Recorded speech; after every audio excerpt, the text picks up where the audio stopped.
Hey, happy Wednesday. Happy hump day. I am out and I just dropped off Ben's laptops to his school because I guess laptop time is over with the school districts, hopefully. I don't know why they didn't just go year round. Seems like it would have made more sense because I really don't know what all he learned this year, honestly. He went to school from 8 to 11. And then other districts, I was talking to their parents and they're like, oh yeah, my kid went all day. However, online, but all day, where Ben went actually to the school because we decided that was the best thing for him because he likes school.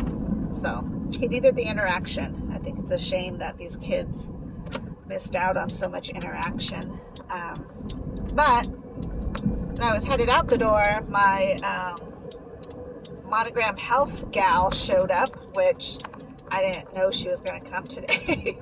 So my house is a little bit of a wreck, but she came and I was able to do a short little appointment with her, which was fine. And she actually got a hold of Pima Hart and was able to get me scheduled because I, again, left a message yesterday and had heard nothing. So I tell you.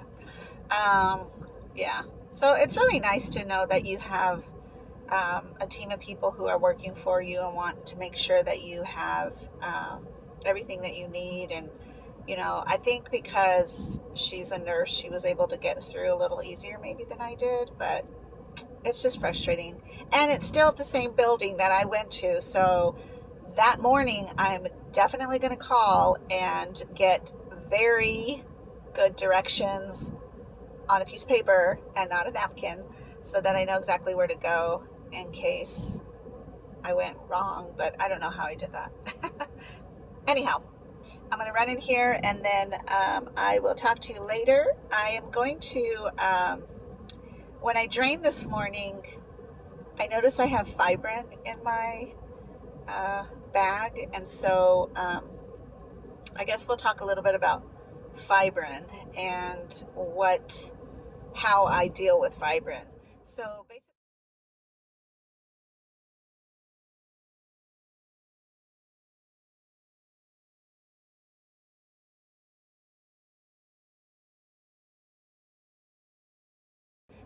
basically, fibrin is kind of like plasma. When you fall down and you get that like substance that heals your wound, fibrin happens inside your body, and it happens for me quite a bit naturally because it's kind of like, what is this catheter doing in here? It's almost like it wants to heal my body, only I don't want it to because it can't clog the holes for my catheter inside of me, and there's no reason for it to go into like heal mode, but my body naturally just does that. So in order to combat that naturally, you eat eggs. So that's why I eat an egg almost every night. I do eat an egg every day. And that just naturally helps to fight, not really to fight it, but to help it balance. So it doesn't matter though. Sometimes you're just going to get fibrin in your tube. And the first time I got it, I saw it in my tube to my body. And it was just laying there. And it looks like, I want to say kind of like snot, but it freaked me out. So I called the online nurse because it was on a weekend, and I was like, there's something in there, you know, and she was like, I think it's fibrin. And I was like, oh, that makes sense. I mean, it's so funny. After all the training, you know, something can just kind of throw you off and you're like, oh my gosh. And it's not really a big deal. It's definitely something you have to manage. So I'm going to inject my bag with Hepron, and Hepron is like kind of like a WD-40, so for the body. The important thing with fibrin is that I don't get my catheter clogged because it will literally not let me drain enough. And so if it's clogged, then that means I might be getting out just a smaller amount than what I should. So that means my body is actually holding on to that extra stuff. It's not draining out. And then I'm adding more solution in. So it just becomes a big hot mess. So that's why it's important to keep fibrin under control, and then to also use the heparin when you need to be able to do that. And I think I figured out a way to do to show you how to do it. So or how I was instructed to do it. So I'll do that a little bit later, around 4 o'clock today. That's when my next exchange happens. So yeah, should be good. I will talk to you later. Bye. Okay, so it's time for my 4 o'clock exchange, and I thought I would come into the bedroom and show you just a little bit of that heparin situation. So I'm going to flip the screen. Give me a second here. There's my chair. I usually keep my window closed, the blinds closed, because it's so hot here. But I had to open them so that there's light in here. So what you get is the yellow boxes, and there's green boxes, and then there's one red. And I've never opened the red because I just don't need it, basically. So you can see here, like on the green box, it says 2.5. That means that this has more dextrose concentrated in it than the yellow bag, which is 1.5. Now in the mornings, because I don't eat a lot, and I actually fast, not on purpose, but I'm just not going to force my body to eat when it's not hungry.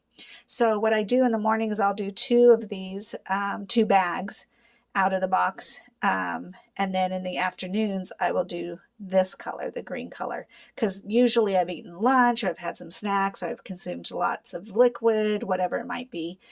So that's just the system that I have going. So I will get one of these bags out, and they're in a hardy, like, plastic container. And then I'm going to bring it on over here to my little tray. And the things I look for, like this bag is really, really hardy. So you don't want any leaking. There shouldn't be any holes in it. It's pretty tough. Up here at the top, there's places you can rip it so that you just pull it down and it will rip right open. Sometimes it's tough though. Sometimes it's hard, or the seam isn't quite there. So it's up here at the top. So it's a little hard to open. But also you always want to look at, here's the front. If I can get it here in the light. See there? I think you can see it says 2,000. That's how much, I think it's 2,000 milliliters. But this is how much goes in me when I'm doing my exchange. So it literally adds 2 pounds onto my weight. So what I'm going to do is open this, and then I will set this up, and hopefully my camera can catch this. I'll see, because I'm going to have to go get the heparin, or actually I have it down here, I believe. And then when I open the bag, see how this is all sterile. This has to remain sterile. It's got to be ready for action, because that's where I put in, that's where I connect my catheter to. This is the flangeable that I break in order to allow the liquid to drain down into me. And then this is where I'm going to actually add the heparin without piercing the bag. So I've never been to nursing school. I've never done anything medical other than my, I don't know, I guess my brain aneurysm and then my kidneys. I really don't have a lot of bad health. So I've never been around a lot of shots. So back, a couple months ago, when they thought maybe I was going to become diabetic, I was really freaked out, because needles don't freak me out, but the idea of just doing it every day kind of does. So I'm going to get that all set up, and hopefully I can film that. So we'll see. All right.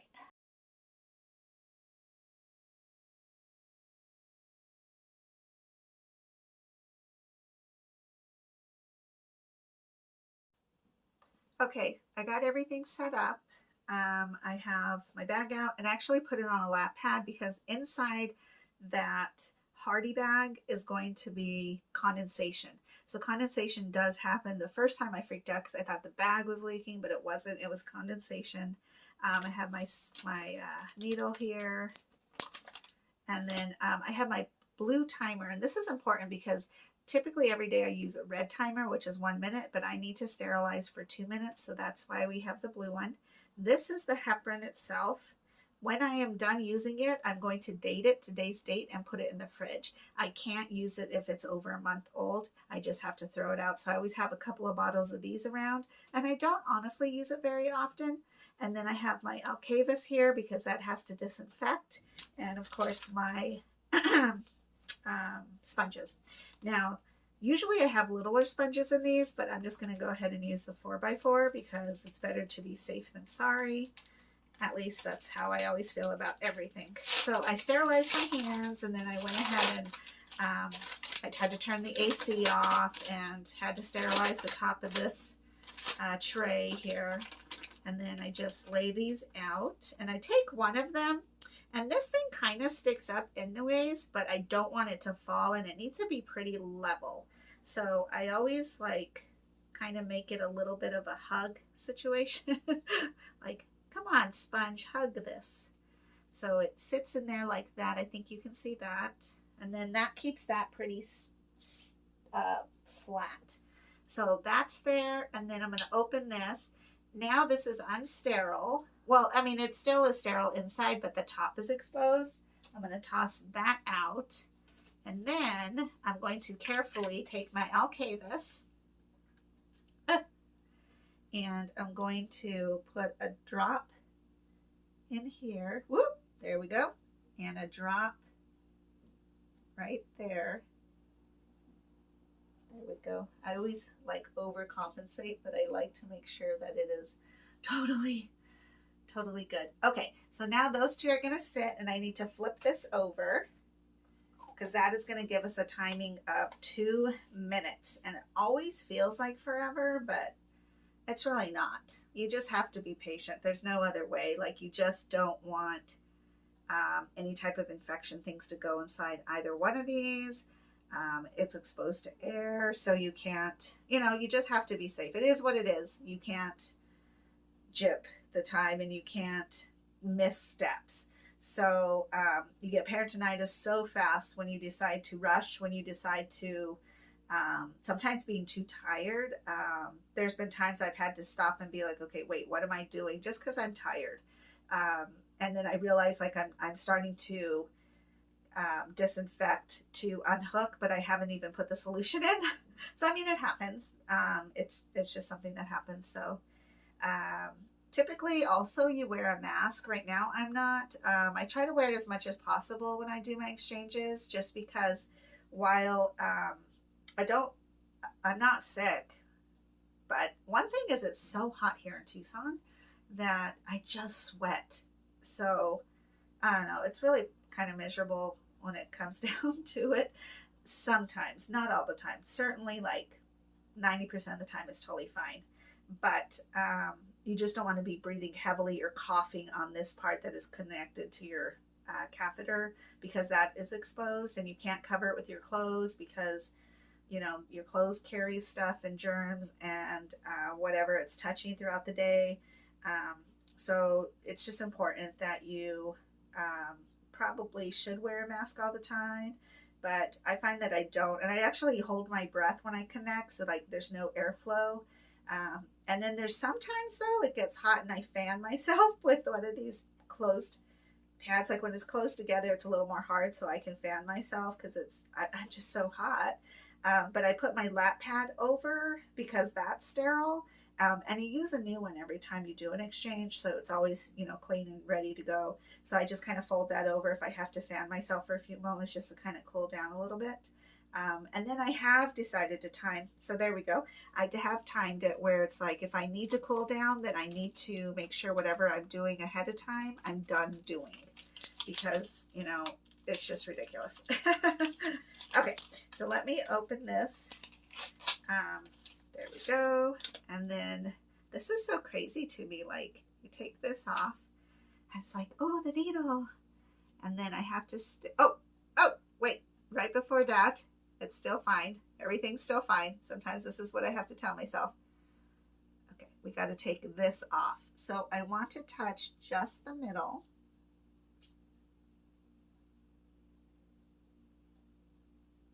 And what I'm doing is I'm soaking up the excess so that the alcavis doesn't go down in there. Now the first time okay, got interrupted there. And then I'm going to do the same with this, just so that there's not excess on there. Okay, so that's good. That's good. And then I'm going to pierce the inner circle. Woo! And then get some in here. Whoop. And I don't know if everybody's different, so I don't say how much I put in, just in case people are different. I don't want you to be like, oh, she put in this much, this is how much I should put in, you know. And then I'm going to carefully put this in here. Now the first time I did this, I totally forgot to disinfect both of these points. And I don't want to tell Beth. So that's all you do. And then I just put my little lid back on carefully. And I am all set. Now I will just grab this up and kind of give it a little shakeroo, because it's now in there, so it's gonna be all ready to go inside of my body and hopefully help that fibrin get under control. And like I was saying, the biggest thing is that it doesn't clog this up, because that's just a hot mess if that starts to happen. So all right, I will talk to you guys later. Bye bye.